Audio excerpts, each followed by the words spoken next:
Nosso próximo assunto de servo mecanismo é a redução de múltiplos subsistemas. Então, o que se refere a isso é, na verdade, na hora que você constrói um sistema, ele é formado por pequenos outros subsistemas, mas se eu quero avaliar, por exemplo, a estabilidade dele, eu preciso avaliar a estabilidade de todo o sistema. Então, é preciso fazer com que todos esses subsistemas sejam agrupados de forma a você ter um sistema somente que seja equivalente a todo esse conjunto. É como a gente tem um monte de caixas, cada uma com uma função de transferência, eu vou reduzir isso para uma única função de transferência para fazer análise dessa função de transferência. Só que aí a gente tem diferentes formas de representar graficamente um sistema. A primeira é por diagrama de blocos, como a gente vai conversar aqui. A segunda que a gente vai ver também é gráfico de fluxo de sinal, e através de gráfico de fluxo de sinal a gente consegue trabalhar também, fazer uma relação dele com a representação estado-espaço. Tá, então vamos começar por diagrama de blocos, depois a gente trabalha com gráfico de fluxo de sinal e vê também como consegue migrar de uma representação para outra. Então, a grande vantagem do diagrama de bloco é que ele é uma forma mais natural de você entender um sistema, né? Então, eu tenho aqui entrada, saída do sistema, função de transferência que relaciona um com a outro, e aí um com o outro. Nesse caso, eu tenho aqui, através desse ponto de ramificação, um outro caminho que leva a uma realimentação do sistema aqui entrando num ponto de soma. Então, como a gente já conversou, então eu teria aqui uma avaliação do erro que eu tenho, que foi calculado do sistema, para poder fazer alguma melhoria nele, tá? Então é bem fácil, bem natural de entender um sistema através de diagrama de blocos. E aí a gente pode ter reduções que são bem simples, né? Ou seja, sistemas, funções de transferências que estão em cascata, que estão em série. Elas podem ser reduzidas por uma função de transferência única que é dada pelo produto de todas elas. Se eu tenho funções de transferência que estão em paralelo, né? Então, meu resultado vai ser dado pela soma ou subtração dessas funções de transferência. Então, eu gero também uma função de transferência única que é dada pela soma ou subtração dessas funções de transferências pequenas. Então, essa é a ideia. É como se eu tivesse aqui, exatamente, pequenos subsistemas, mas para analisar eu preciso fazer uma análise completa. Eu não posso analisar só se esse sistema daqui ele é estável, ou esse é estável, ou esse é estável. Eu tenho que analisar se eles três juntos provocam estabilidade ou não no sistema. Então eu preciso olhar o conjunto como é. Então essa é a ideia de redução de múltiplos subsistemas. Reduzo para um só. E aí a gente tem diversas variações. O caso da realimentação a gente já conversou antes. Então a realimentação também traz é uma redução de múltiplos subsistemas, né? O caso que a gente tinha conversado é exatamente esse daqui, que eu gero uma função de transferência única, que é G sobre 1 mais ou menos, o inverso. Aqui meu sinal é negativo, aqui é positivo. Se aqui é positivo, aqui é negativo. Um denominador fica 1 mais ou menos GH. Tá? Então eu tenho aqui, aí, como eu expliquei naquele momento, não é que a realimentação sumiu. Eu passo a analisar esse sistema daqui, mas o meu sistema construído continua sendo esse, e a realimentação está presente aqui. O componente do sensor está aqui, o HDS. E aí existem algumas operações simples para a gente tentar fazer a redução desses múltiplos subsistemas, mas o que normalmente eu prefiro alertar é você tomar cuidado que cada etapa do sistema, cada mudança que você provoca no sistema, ela tem que ser equivalente ao sistema anterior, ou seja, as mudanças são apenas na reescrita, mas o sistema continua sendo equivalente. Então é muito mais fácil você tratar dessa forma do que você decorar essas propriedades. E essas operações aqui, elas são muito simples de serem entendidas, que é o principal, para depois serem aplicadas quando necessárias. Então, apesar de elas terem um nome para o que é que está acontecendo, mas entendam o que acontece, que é mais simples. Então, a ideia é, se eu tenho um sistema como esse aqui, à esquerda da equivalência, tá? Então veja que a mudança continua deixando o sistema equivalente. O que é que eu tenho? Nessa minha saída daqui, eu tenho R mais X mais ou menos, tanto faz, R mais ou menos X, que vai ser multiplicado por G de S. Então eu tenho C de S igual a G de S vezes R mais ou menos X, que é a mesma coisa que eu pegar e somar GR com GS, tá? Então é a mesma coisa que eu tivesse G aqui, antes do ponto de soma, multiplicasse o R e o X e depois fizesse a soma disso, tá certo? Então é como se o meu bloco da função de transferência ele fosse movido para a esquerda. E no que ele foi movido para a esquerda, ele seguiu esses dois caminhos aqui, certo? Então eu continuo tendo como resultado final C de S igual a G de S vezes R de S mais ou menos G de S, X de S. Então é exatamente o mesmo resultado que eu tinha antes. Então essa equivalência é fundamental. Veja aqui, eu estou mostrando aqui um exemplo de um sistema completamente deslocado de outras componentes do sistema. E aí pode ser estranho que nessa redução aqui eu aumentei de um bloco para 2 blocos, tá? Mas a ideia é que eu podia fazer uma operação, ter alguma outra coisa aqui em série que pudesse operar com esse sistema e fazer redução. Então essa movimentação ela pode ser importante para a redução final. Então mesmo que você aumente o número de blocos ao longo do seu processo de redução, o seu resultado final tem um bloco apenas. O correspondente é o movimento do bloco para a direita. Então veja que o que eu tinha aqui na saída era G de S, R de S mais ou menos X de S. Então isso é o que sairia aqui. E na hora que eu movo esse bloco para a direita do ponto de somatório, então ele vem para cá, eu não posso não ter mais alteração nenhuma. Suponha que não tem esse bloco daqui. Se eu deixo esse bloco somente, esse G de S movendo para cá, o que eu vou ter aqui nessa saída é R mais X vezes G de S geraria G vezes R mais G vezes X, que não é o resultado que eu esperava.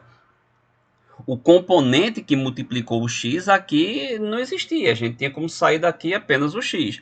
Então o que entrou a mais eu preciso colocar 1 sobre G aqui no caminho do X, de forma que quando eu multiplico para cá, eu volto a ter R. A saída daqui vai ser R mais X vezes dividido por G. Quando multiplica por G, a gente passa a ter G vezes R mais ou menos X. Então eu volto a ter a equivalência. Pontos de ramificação, aqui eu tenho só um produto, um G de S multiplicando só esse caminho daqui. Então se eu movo esse G de S para antes do ponto de multiplicação, vai seguir para cá o mesmo R vezes G, mas eu não quero que venha R vezes G para esses dois caminhos, então eu tenho que multiplicar por 1 sobre G de S. Então veja que as operações são realmente bem lógicas e o fato importante é esse que está aqui no meio. Eu tenho que manter um sistema equivalente ao outro. Da mesma forma, se eu tenho um G de S aqui que vai multiplicar a entrada e dividir a entrada em 3 partes, eu posso pegar esse G de S e jogar aqui para cada uma dessas partes, ao invés de multiplicar antes, fazer o produto depois. De novo, não se preocupem com o fato de estar aumentando a quantidade de blocos. Isso pode servir para você em algum momento para que você provoque uma redução no final, tá? Nesse caso daqui, a gente tem 3 pontos de soma, tá? São 3 realimentações com esses pontos de soma, tá? Essas realimentações aqui, elas se comportam como um paralelo. Então, o que difere a realimentação do que está em paralelo é o sentido do sinal, né? Então, no que eu tenho o sinal vindo nesse sentido aqui, de repente ele muda o sentido, a gente tem uma realimentação.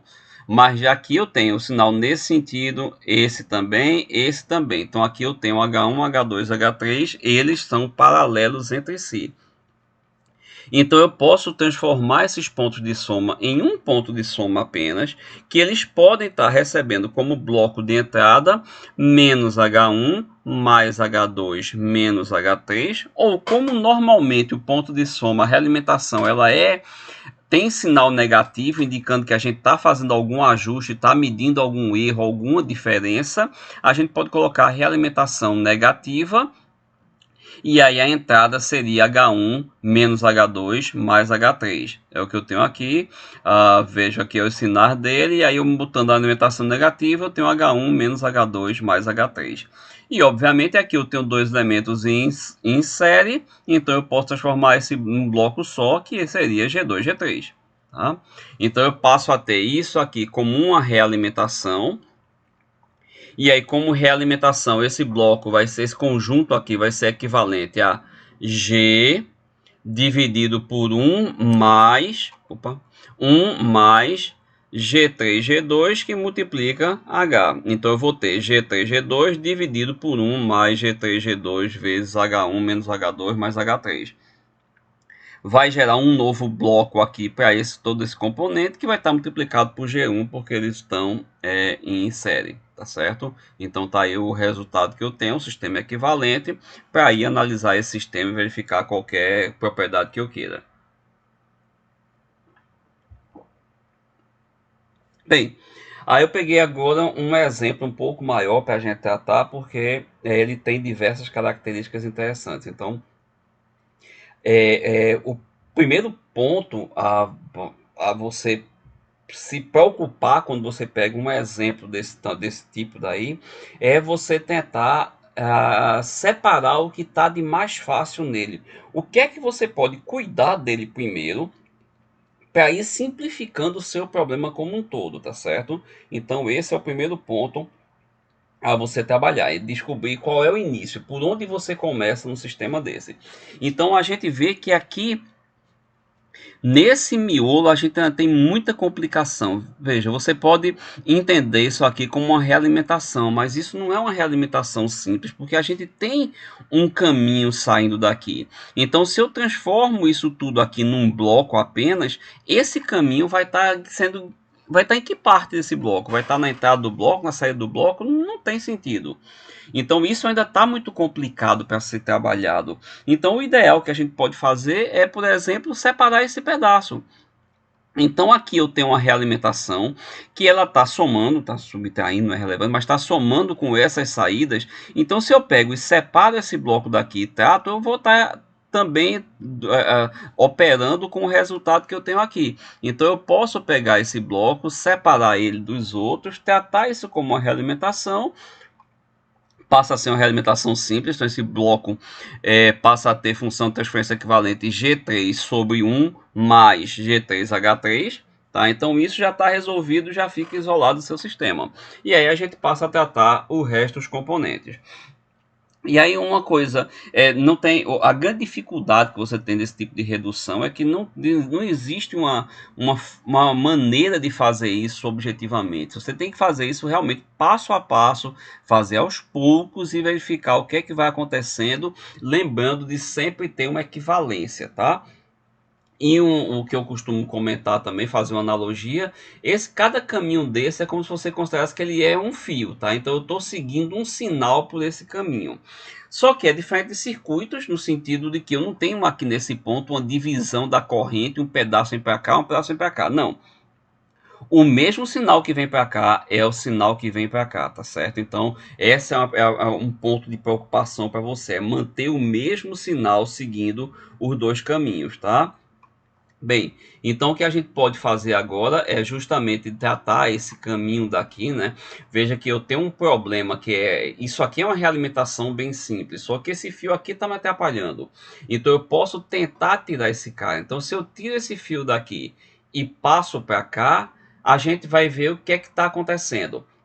Ora, o que passava por esse fio era simplesmente V3. V3 vinha para cá.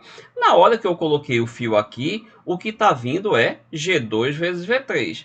Não é o que eu quero, eu preciso que seja equivalente, então eu preciso que seja V3. Então eu vou pegar e multiplicar por uma função de transferência 1 sobre G2. Na hora que eu multiplico por 1 sobre G2, eu vou ter aqui V3 vezes G2 sobre G2, volta a ser o meu V3, tá certo? Então a gente tem aqui 1 sobre G2 sendo multiplicado, tá? Então a minha saída, eu peguei, movi esse fio para essa posição, movi para ele e acrescentei o bloco 1 sobre G2. É o que eu tenho aqui. Movi o fio, acrescentei 1 sobre G2. Mas aí veja, novamente pensando no sinal. O sinal que segue aqui vem por esse caminho, vem para cá e vem para cá. Se eu pegar esse fio daqui e mover daqui para essa posição, o mesmo V4 vai estar vindo para ele. Então, o mesmo V4 vai estar alcançando esse ponto daqui, mas eu vou estar tirando ele dessa realimentação. Então, eu movi esse fio para cá, passo a ter um caminho de ganho 1 nesse sentido, um outro caminho de 1 sobre G2 no mesmo sentido, então eles passam a ser dois caminhos em paralelo, um com ganho 1, outro com ganho 1 sobre G2. Então fica equivalente a 1 sobre G2 mais 1. E aí eu tirei aquele fio, então eu passo a ter uma realimentação mais fácil de cuidar aqui dentro, tá certo? Bem, são diversos caminhos que você pode seguir na hora que você está fazendo a redução do sistema desse. Então, tem diversas formas que você pode tratar. Eu posso, por exemplo, pegar esse bloco G1, botar aqui para dentro, posso pegar esse G2, botar para fora, enfim, você tem N formas de tratar isso. Claro que elas todas devem gerar o mesmo resultado final. Afinal, você está fazendo reduções em um mesmo sistema. Tá? Então, aqui nesse caso, eu vou escolher botar G1 para dentro. Então, no caso, o que eu tinha aqui de saída era V2G1 menos V7. Tá? Então, V3 aqui era G2G1, G1 V2 menos V7. Na hora que eu movo o G1 para aqui para dentro, ele vai estar multiplicando o V7, então eu preciso que entre um bloco aqui 1 sobre G1 para que não tenha alteração no V7. Então eu passo a ter aqui G1, G2 aqui dentro, tá? Então passo a ter G1, G2 aqui dentro, porque vai ter um bloco aqui multiplicando, então insere, e passo a ter aqui 1 sobre G1. Então eu passo a ter o equivalente a H2 sobre G1. É isso que eu tenho aqui. Certo? E aí eu passo a ter uma coisa que você pode fazer agora imediatamente, é a mesma coisa que tinha no último exemplo de agora. Eu estou com essas duas realimentações aqui seguindo o mesmo caminho, o mesmo sentido. Então elas estão em paralelo. Então eu posso fazer H2G1 mais H1, entrando aqui num somador apenas com realimentação negativa. Então está aqui H2G1 mais H1. Realimentação negativa, eu passo a ter uma realimentação apenas aqui, tá? Já juntei aqueles dois blocos que estão em série. Aqui eu passo a ter uma realimentação simples, que o equivalente vai ser G1, G2 sobre 1 mais G1, G2 vezes H2G1 mais H1. Então tá aqui o bloco e no final tudo está em série, multiplica tudo e aí você passa a tentar fazer alguma redução, né? Nesse ponto você passa a modificar, porque aí em geral a gente precisa de um polinômio no numerador e no denominador. Então eu preciso tratar isso de forma que eu tenha polinômios no numerador e denominador mais explícitos, tá certo? Mas no ponto que a gente está, esse seria o meu resultado final. Esse outro exemplo é um exemplo muito mais simples, vai tratar de G1, G2, etc. Dei nomes aí, coloquei apenas integradores, derivadores, mas é bem mais simples, é só para tratar de uma situação possível de acontecer, tá certo? Então, novamente, pegou um sistema para fazer redução, escolhe o que você tem de mais simples, o mais simples é logo esses dois elementos que estão, esses dois blocos que estão em série, então viram S2, aqui eu tenho blocos em paralelo, né, tem o mesmo sentido para cá do sinal, o sinal vem para cá e vem para cá, então gera S2 mais 1 sobre S, e aí suponho que chegou nesse ponto, você não sabe o que fazer, e agora o que é que eu posso fazer para trabalhar com esse sistema? Então, uma coisa simples, veja que a gente pode separar isso aqui em dois somadores e retratar esse pedaço em separado. Então a ideia que eu coloquei aqui é exatamente essa. Eu vou pegar esse pedaço e vou separar ele e ver o que é que ele representa, tá? Então se você esqueceu como tá alguma operação, alguma daquelas manipulações, separe e faça dedução delas. Então eu tenho aqui bloco genérico, né? Então a saída daqui é C, a saída desse bloco é A, entrada X, saída Y, A e B é uma realimentação. Então eu preciso relacionar X com Y. Essa é a função transferência. A relação que eu tenho de saída e entrada do sistema. Então vou por parte. Quem é E? E é A vezes C. Quem é B? Ou quem é Y? Y é B vezes E. A saída aqui é E. Quem é C? C vai ser X menos E. É igual a Com isso eu tiro que é igual a A vezes X menos E, tá certo? A gente tem aqui C é igual a vezes C, então a gente consegue juntar isso tudinho e tem uma relação que C é igual a X menos a E, tá certo? Então a gente consegue colocar aqui, organizar isso de forma a ter C em função de X e E, ou A vezes X menos E, e com isso a gente pode juntar os resultados. Eu tenho aqui que é igual a x menos AE, então eu posso passar esse AE para cá somando. Então eu vou ter E que multiplica A mais 1 igual a AX, então é igual a x sobre A mais 1. Como y é igual a B sobre E, y vai ser B vezes A vezes x sobre A mais 1. E aí eu tenho o x bem separadinho aqui, a relação entre saída e entrada vai ser AB sobre A mais 1.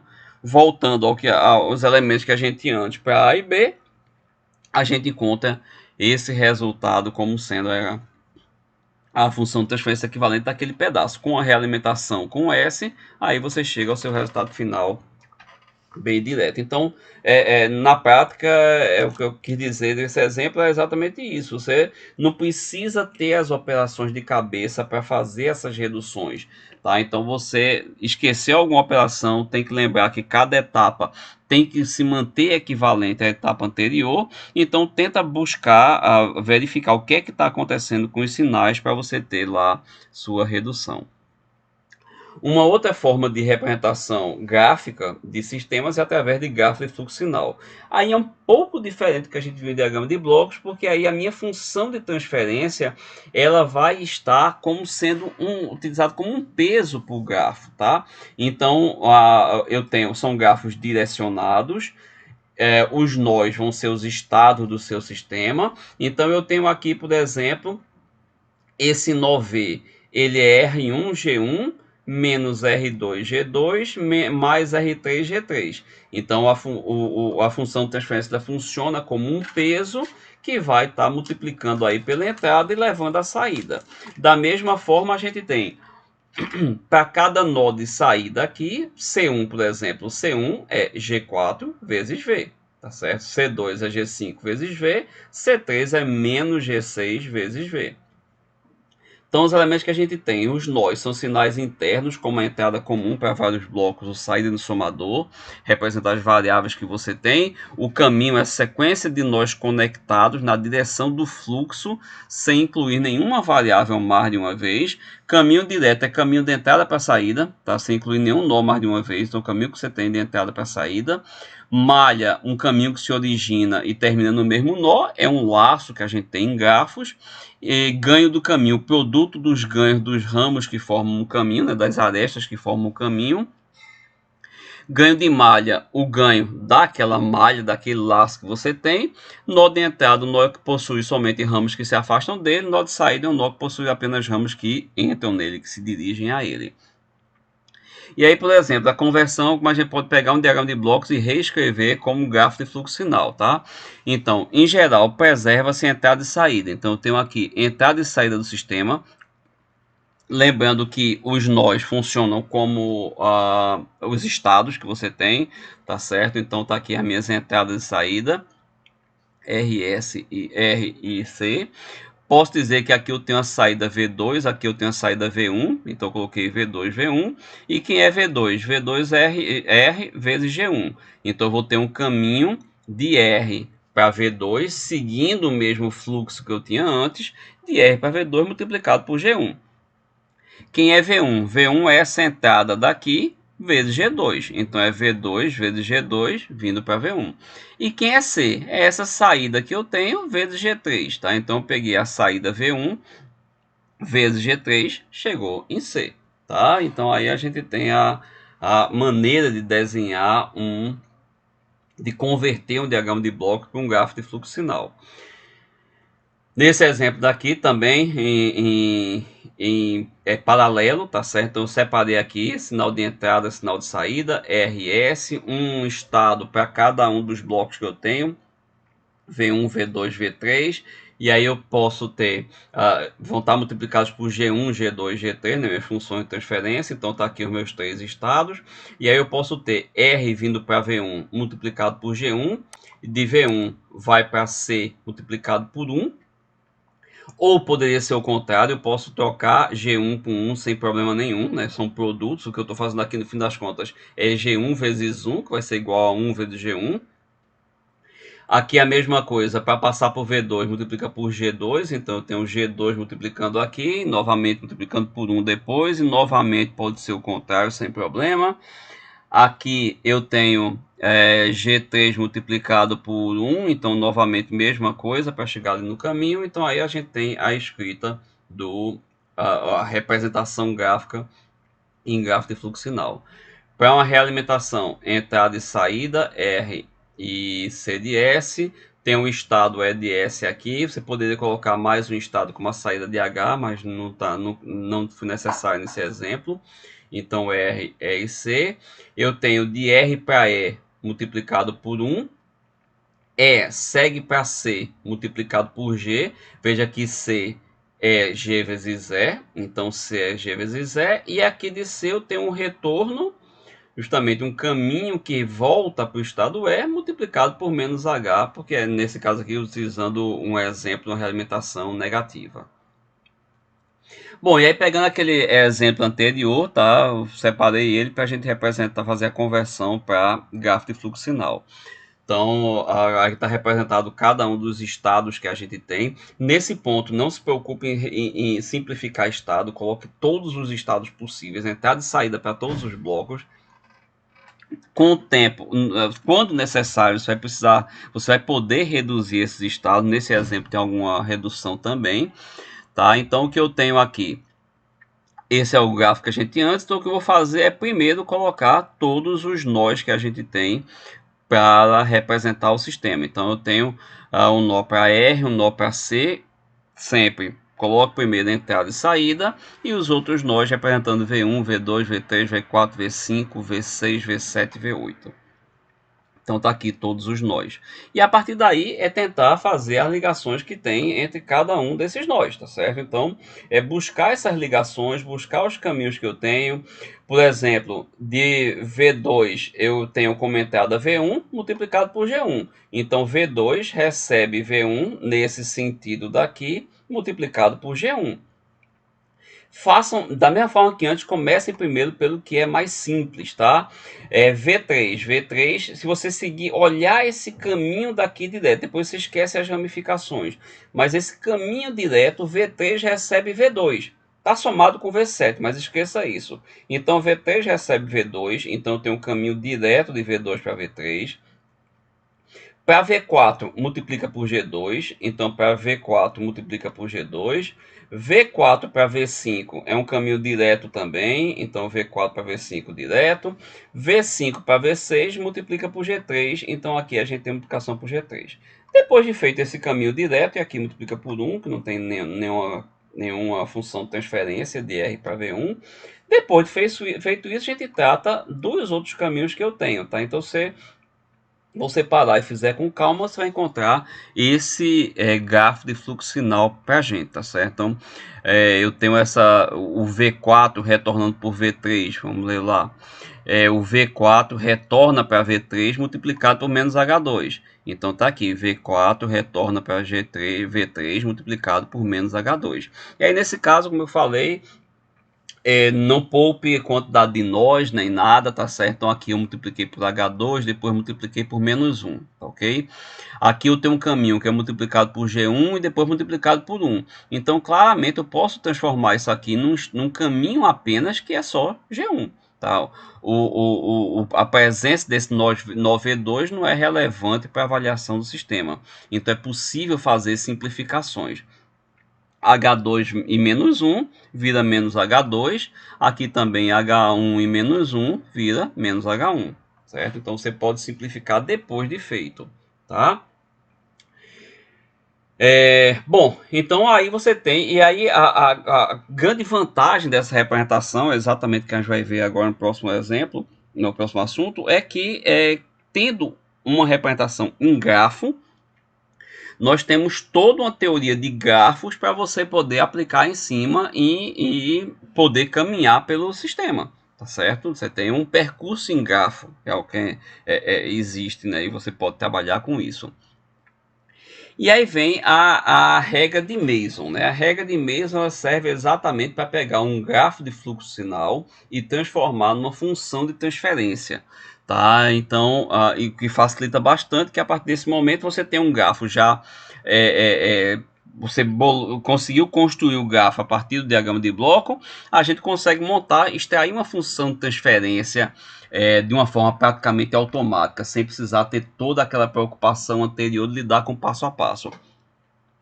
Qual é a diferença de você gerar uma função de transferência aqui pela regra de Mason ou como a gente fez na primeira parte desse assunto? Na primeira parte desse assunto, a gente conseguiu fazer todas as simplificações possíveis. Então, você termina gerando uma função de transferência final que é muito enxuta. A regra de Mason, ela não se preocupa com isso. Então, em geral, sua função de transferência final é muito grande.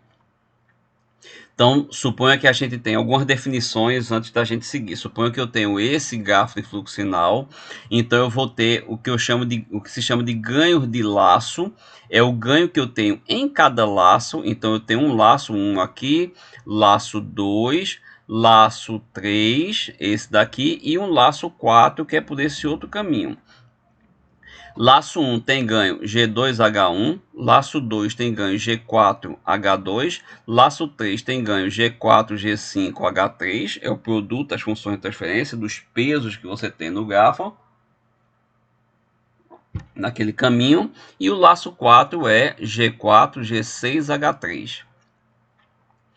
Ganho de caminho à frente, tá? É o ganho que eu tenho de todos os caminhos possíveis para chegar direto da entrada até a saída, sem passar por nenhum nó mais de uma vez. Então eu posso seguir esse caminho, G1, G2, G3, G4, G5, G7. Então esse é o meu primeiro ganho que eu tenho de caminhos à frente. Ou eu posso ter também G1, G2, G3, G4, G6, G7. É o meu segundo caminho à frente.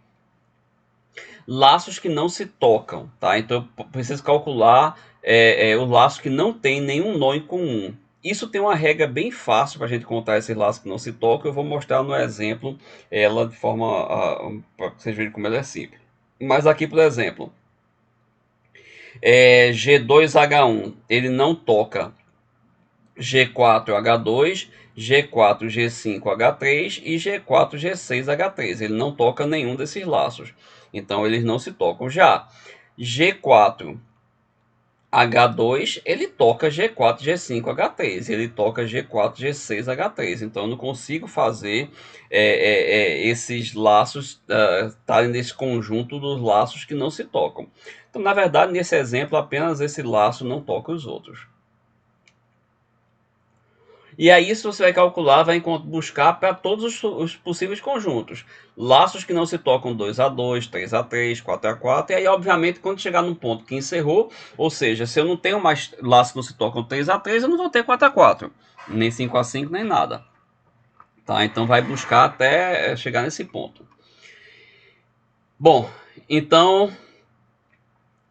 então os laços que não se tocam, os ganhos de laços que não se tocam 2A2, a gente encontrou aqui que G2H1 não tocam os outros, então eu tenho G2H1, G4H2, é o primeiro ganho de laços que não se tocam, G2H1, G4, G5H3, segundo ganho, G2H1, G4, G6H3, o terceiro ganho. Então tá aqui os três ganhos de laços que não se tocam.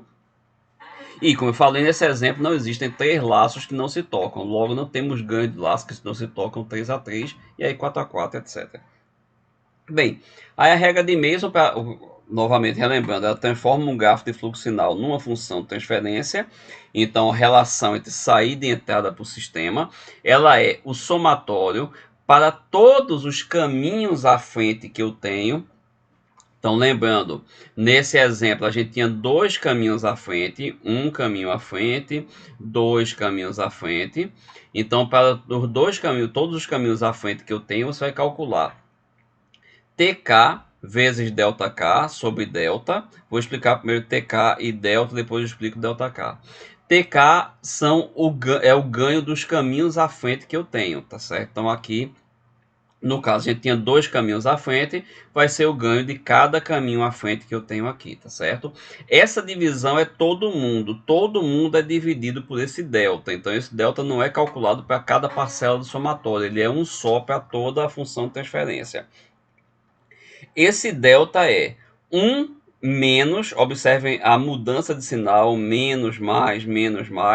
Então, menos o somatório dos ganhos de laço, mais o somatório dos ganhos de laço que não se tocam 2 a 2, menos o somatório de ganhos de laço que não se tocam 3 a 3, mais o somatório de ganhos de laço que não se tocam 4 a 4, e assim por diante. Vai colocando todos os ganhos que você tem e sempre fazendo essa troca de sinal de negativo, positivo, etc. Então isso é o meu delta, o meu denominador. E aí o delta K vai ser quem? Delta K vai ser esse mesmo delta, onde você vai excluir dele todos os termos que possuem elementos que tocam aquele caminho à frente. Tá? Então, onde tiver algum elemento de toque com o caminho à frente, aquele caminho à frente escolhido, então esse elemento ele é excluído. Tá? Então você vai tirar. Então o que esse menos que eu coloquei aqui é no sentido de exclusão, não é um somatório, não é uma subtração, é uma exclusão daquele conjunto. Então, por exemplo, esse caso daqui, encontrar a função transferenciando regra de Mason. Então eu tenho um caminho à frente apenas, G1, G2, G3, G4, G5. Tá? Então só tenho esse caminho à frente. Tenho como ganho de laço G2H1, G4H2, G7H4, G2, G3, G4, G5, G6, G7, G8. Então a gente tem 1, 2, 3, 4 laços. Vamos lá. Caminho à frente G1, G2, G3, G4, G5. Ganho de laço G2H1, G4H2, G7H4, G2, G3, 4, 5, 6, 7, 8. E ganho de laço que não se tocam tomado 2 a 2. Como é a regra, bem fácil a gente fazer isso sem nem precisar voltar lá para o gráfico do fluxo sinal. A ideia é que a gente não pode ter repetição de elemento, ponto de toque que se repita. Então, mais fácil para você fazer isso, tem algumas exceções, mas no geral isso sempre funciona. Eu não posso, o que isso quer dizer em cima de função de transferência é que eu não posso ter um quadrado, por exemplo. O que é que eu estou chamando de quadrado? É uma analogia com uma potência, é eu ter G2 vezes G2. Então, se eu tenho G2 vezes G2, é como se eu tivesse um G2 ao quadrado. Não posso ter. Tá? Ou ao cubo, ou à quarta potência, ou qualquer coisa dessa, não pode acontecer. Então, o que é que eu posso ter? Se eu tenho G2H1, G4H2, eu não tenho quadrado. Então, isso é válido. G2H1, G4H2. G2H1, G7H4, também não tem o quadrado, então também é válido. G2H1, G2, G3, G4, G5, não posso, G2 vezes G2. Então G2H1 morreu, eu só posso fazer isso, juntar ele com os outros dois. G4H2, não é para juntar novamente, eu já usei G2H1, G4H2, então não vou usar de novo. G4H2 consegue juntar com G7H4. Então, G4H2, G7H4. Já ele vai juntar com esse daqui, eu vou ter G4 ao quadrado. Então, não posso. G7H4, quando vou juntar com esse, vou ter G7 ao quadrado. Então, também não posso. Então, esses são os ganhos de laços que não se tocam, tomado 2 a 2. Quando eu vou para 3 a 3, eu posso ter G2H1, G4H2, G7H4. Então, esses três laços não se tocam. Esse é um conjunto que eu tenho. Já se eu tentar montar outro conjunto, G2H1, G4H2 com esse, eu vou ter G2 e G4 elevado ao quadrado. Então, eu não posso ter isso. G4H2, G7H4 com esse, eu vou ter G4, G7 ao quadrado. Então, eu também não posso ter. Então, eu só vou ter um ganho de laço tomado 3 a 3. Então tá aqui, ganho de laços que não se tocam, tomado 3 a 3, G2H1, G4H2, G7H4. E aí, pela regra de Mason, a gente tem o delta, é quem? Delta é 1 menos os ganhos de laço, somatório do ganho de laço, então vai ser 1 menos esse somatório daqui, tá? Mais somatório dos ganhos de laços que não se tocam, 2 a 2. Então, mais esses daqui, 5, 6, 7. Aquela numeração é essa, 1, 2, 3, 4, 5, 6, 7. Então, tá aqui 1 menos ganho de laços, mais ganho de laços não se tocam 2 a 2, menos somatório dos ganhos de laços não se tocam 3 a 3. No caso, só esse.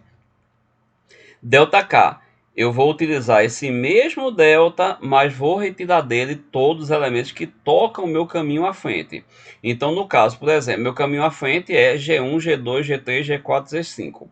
Aqui, 1 toca o caminho à frente, G4 toca o caminho à frente, G7, H4 não toca. Então, o terceiro não toca. O quarto toca, o quinto toca, o sexto toca, o sétimo toca, o oitavo toca também, então só o que vai ficar é 1 menos a terceira equação. Pronto, então esse é o meu resultado final. Eu só tinha um caminho à frente, se tiver mais de um caminho à frente, vai ser feito mais de uma vez, e a diferença vai estar exatamente nesse ΔK, né? Porque o ΔK está extremamente relacionado ao caminho à frente.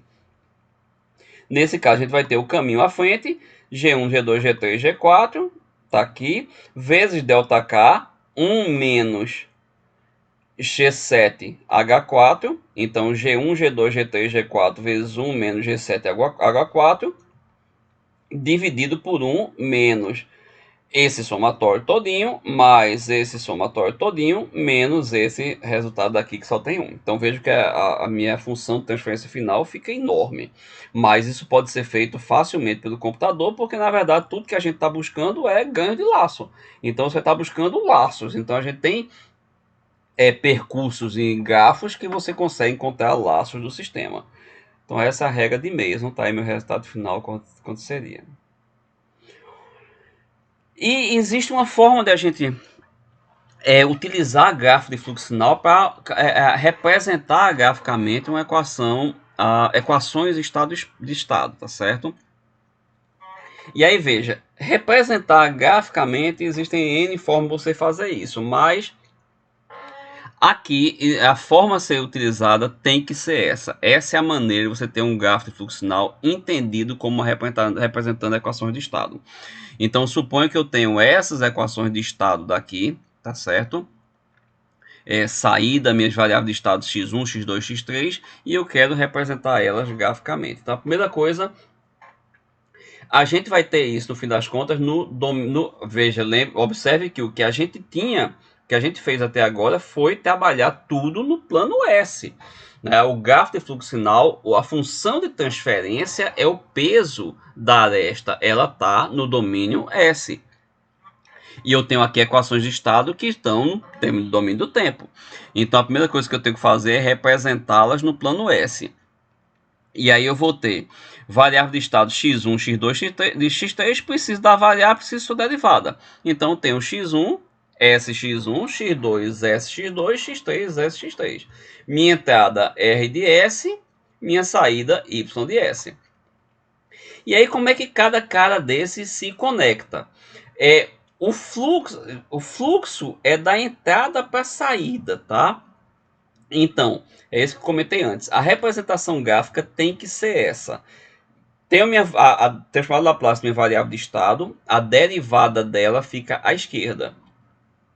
Tem o x1 de S, aqui é S, x1 de S. Como é que uma vai para a outra? Se eu tenho a função de transferência é o peso, que vai multiplicar essa variável para levar nessa, Sx1 chega em x1 se eu multiplicar por 1 sobre S. Na hora que eu multiplico 1 sobre S vezes Sx1, eu tenho x1 de S. Então a mesma coisa vale para as outras variáveis, tá certo? Então x2 recebe Sx2 multiplicado por 1 sobre S. E aí a gente começa a tratar as outras equações. Então veja que minha primeira equação é 2x1 menos 5x2 mais 3x3 mais 2r. 2x1 menos 5x1' é 2x1 menos 5x2 mais 3x3 mais 2r. x1' é sx1. Então ele recebe 2 vezes x1, 2 vezes x1, tá? Menos 5 vezes x2, tá aqui x2, menos 5 vezes x2, mais 3x3, então mais 3 vezes x3, mais 2r, 2 vezes r. Então, se você olha para esse nó, como a gente viu logo no comecinho de grafo fluxo sinal, eu tenho quem? Sx1 é igual a 2x1 mais 3, menos 5x2 mais 3x3 mais 2r. É exatamente o que a gente tinha. Então, se for fazer isso para cada equação daquela, a gente chega nesse resultado final. Tá? Então, cada equação gera um conjunto de curvas desse, que vai estar trazendo, apresentando ali as relações que a gente tinha antes, graficamente. Existe uma maneira alternativa da gente fazer isso a partir de função de transferência. Então, novamente, eu recebo aqui uma função de transferência e quero representar em gráfico de fluxo sinal. Então, eu posso fazer quebrar essa função em pedaços. Esse ganho não é relevante, está aqui no começo ou no final, não tem problema nenhum. Então, eu tenho aqui a função, eu posso considerar que ela está em série 24 com 1 mais sobre S mais 2, com 1 sobre S mais 3, com 1 sobre S mais 4. Então, está tudo aqui em série.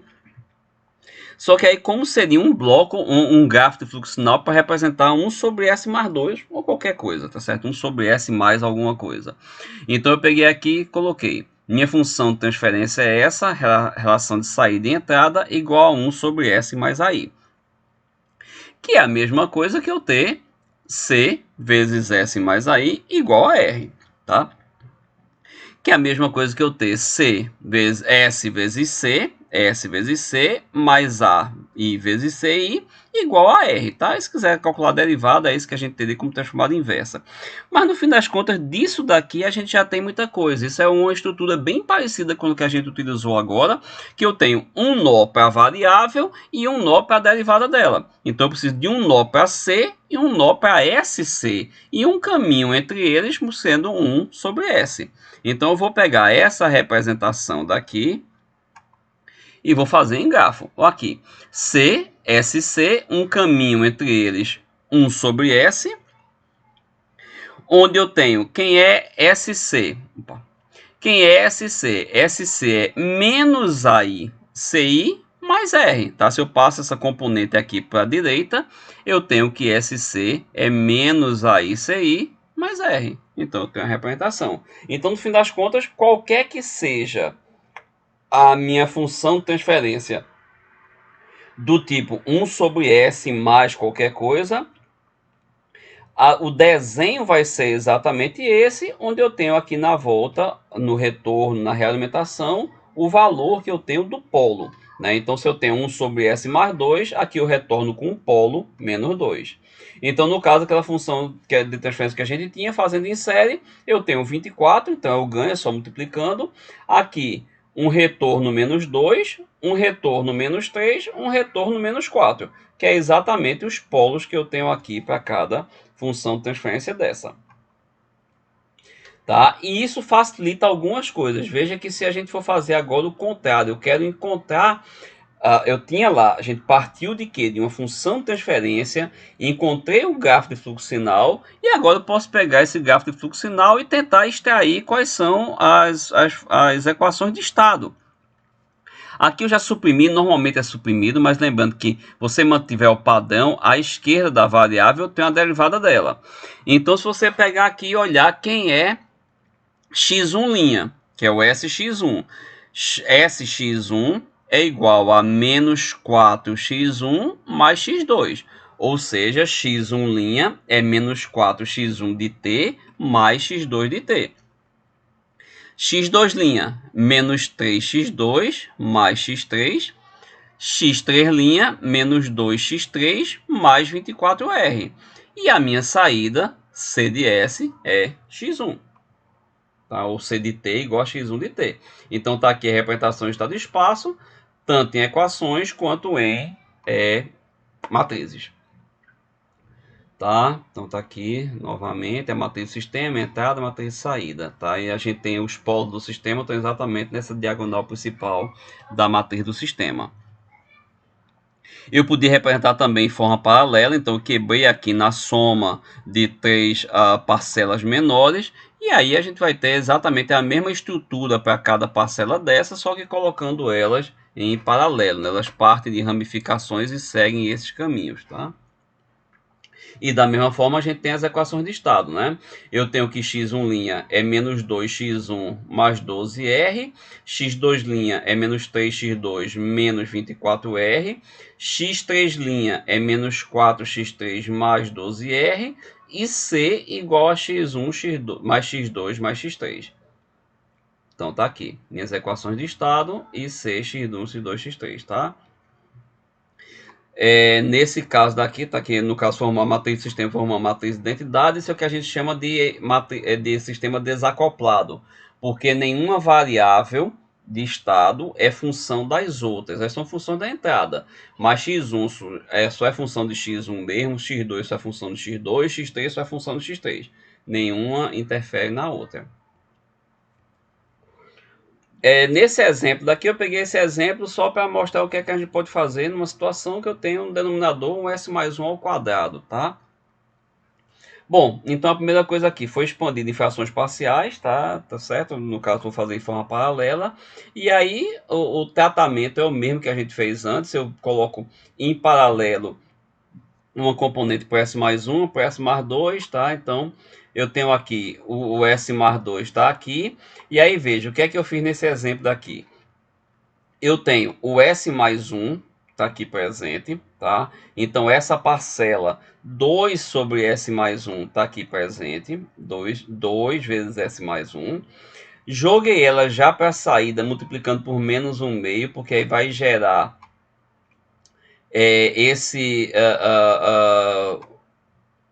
esse componente daqui, menos 1 sobre S mais 1, tá? Eu tinha 2 sobre S mais 1 positivo, então multipliquei por menos 1/2, fica menos 1 sobre S mais 1. Então eu consigo, com esse caminho daqui, eu estou gerando menos 1 sobre S mais 1. E esse caminho daqui é simplesmente pegar o que é 2 sobre S mais 1 ao quadrado? É 2 vezes 1 sobre S mais 1 vezes 1 sobre S mais 1. Então, só fiz colocar 1 sobre S mais 1 duas vezes aqui em série. Tá certo? Eu estou gerando aqui 1 sobre S mais 1 ao quadrado multiplicado por 2. Então, esse é o gráfico, gráfico funcional possível para essa função de transferência. E daqui a gente pode facilmente tirar as equações de estado. Tá? Então, eu posso ter as equações de estado, são meus três estados x1', x2', x3'. Tá? Tá aqui x2, x2', x1, x1', x3, x3'. Então, eu tenho x1', quem é? X1' quem é? É menos 1x1 mais x2, menos 1x1 mais x2. X2' é esse daqui, é menos x2 mais 2r, menos x2 mais 2r, x3', menos 2x3 mais r, menos 2x3 mais r, e c é x1 menos 1/2 x2 mais x3. x1 menos 1/2 x1, 2 mais x3. Tá? Quando o sistema possui zero, o que a gente faz é mais ou menos o que a gente fez antes, né? No exemplo lá de gráfico de fluxo sinal, a gente normalmente separa as componentes para deixar o zero mais próximo da saída. Então ele fica separado num bloco à parte, de forma que eu trato esse bloco aqui sozinho, cuido dele. Trato esse bloco também separado e uno os dois. Então o primeiro bloco é bem simples, que é 1 sobre S mais 5. Então, na verdade, ele tem aqui x1, sx1 e vai ter uma realimentação de menos 5. Deixa eu colocar ele só aqui, x1, sx1 e realimentação menos 5. Tá? Então, ele é bem fácil. Entrada e saída do sistema. Tá? E, então, tá aqui o meu primeiro bloco. x1 sobre r igual a 1 sobre s mais 5. Então, a gente consegue fazer fácil. Tá aqui a ligação de r para o sx1 e aqui o menos 5 chegando para o sx1. Então, a gente tem aqui o primeiro bloco, seria isso dessa forma. E o segundo bloco trato também do mesmo jeito. Eu estou entrando x1 entrando e E saindo. Então, eu tenho que o quê? E sobre x1 é igual a 5s mais 1. Então, E é 5sx1 mais 5x1. Então, tá aqui. Sx1, x1, os mesmos que a gente tinha antes, que a variável é a mesma, e a minha saída é. Então, eu tenho que é 5x1, 5x1, mais 5sx1, mais 5sx1. Certo? Então, tá aqui o E. E aí o próximo passo é só juntar duas coisas. Como eu tenho o x1 é o elemento comum, então eu mantive eles aqui, só fiz sobrepor. Aqui está a realimentação menos 5 e está aqui a ligação com a entrada e está o grafo feito. Tá? Aqui tem alguns outros exemplos. Aqui é 100 vezes S mais 5 sobre S mais 2 vezes S mais 3 com a realimentação. Então, se tem uma realimentação, faz o quê? Esquece a realimentação. Trate primeiro como se seu sistema fosse esse daqui sem realimentação, que é bem parecido com o caso anterior. Então, para o sistema sem realimentação, a gente tem essa estrutura daqui. Tá? Então, consegui montar a equação, tá? Todinha. Minha realimentação vai trazer o quê? Minha realimentação vai trazer simplesmente um caminho da saída para a entrada. Então, ela vai contribuir somente com esse caminho. Então, a gente preparou isso aqui antes, corresponderia a esse bloco. E agora eu peguei um caminho voltando da entrada até a saída. No caso, foi até o erro para a gente ter a saída aqui separada. Então tá aí o gráfico de fluxo sinal e aí novamente a gente pode extrair as funções de transferência. Nesse caso ela dá um pouquinho mais de trabalho, que ela fica em função de E, né, que eu tenho uma realimentação, mas aí você calcula quem o E em função da entrada e da saída e tá tudo resolvido. Tá? Então eu encontro x2 linha, x1 linha e quem é a minha saída. E aí na forma matricial como é que seria. E os últimos dois conceitos são de controlabilidade e observabilidade, que são bem simples de entender e de poder avaliar matematicamente no sistema. Então a ideia é que controlabilidade, se para um sistema for possível obter uma entrada capaz de transferir todas as variáveis de estado de um estado inicial para um estado final, o sistema é controlável. Isso é bem simples. O que é que ele está dizendo? Eu tenho aqui essas três variáveis de estado, x1, x2, x3. O que eu quero saber é se a partir da entrada eu consigo mandar um sinal que alcance essas três variáveis, tá certo? Então, um sinal que saia de U, ele chega até x1? Chega, está aqui por esse caminho. Chega até x2, chega também, está aqui por esse caminho. Chega até x3, chega também, está aqui por esse caminho. Então, esse é um sistema dito controlável. E aí, para eu ter um sistema não controlável, é muito fácil. Eu cortei aqui um dos caminhos. Então, eu não tenho como a entrada modificar o estado de x1, por exemplo. Tá certo?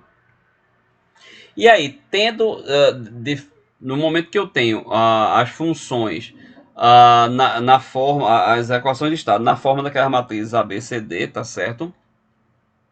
Para a gente verificar se o sistema é controlável, eu tenho que criar essa matriz C de M formada por B, AB, A ao quadrado B, A, N menos 1B, e calcular o posto dessa matriz. O posto é você fazer o escalonamento dessa matriz, transformar numa matriz identidade e verificar quantas linhas você tem diferente de zero. Se o posto tiver n linhas diferente de zero, ou seja, se essa matriz tiver posto n, a gente diz que o sistema é controlável. Tá?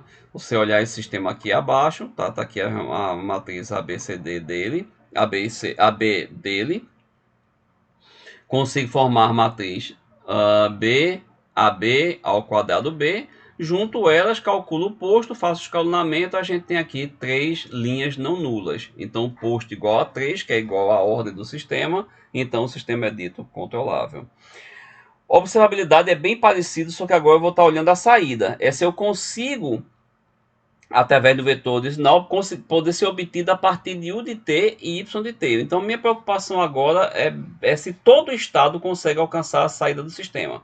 Tá? Então, essa saída aqui é função de x1, x2, x3. Então, todos os estados chegam na saída.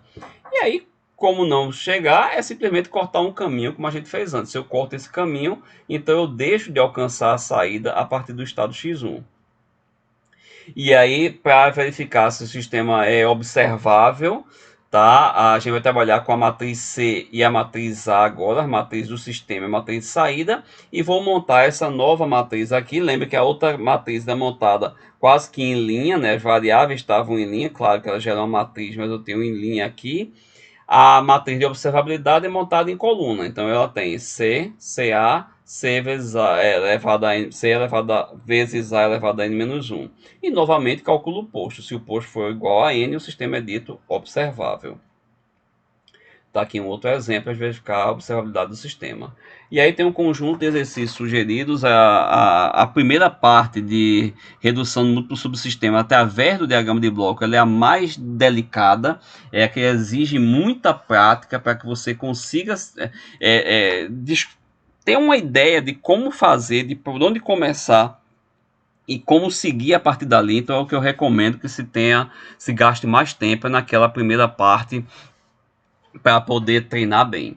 E o próximo assunto da gente vai ser sobre estabilidade de sistema, a tabela e análise de Ruth Hurwitz.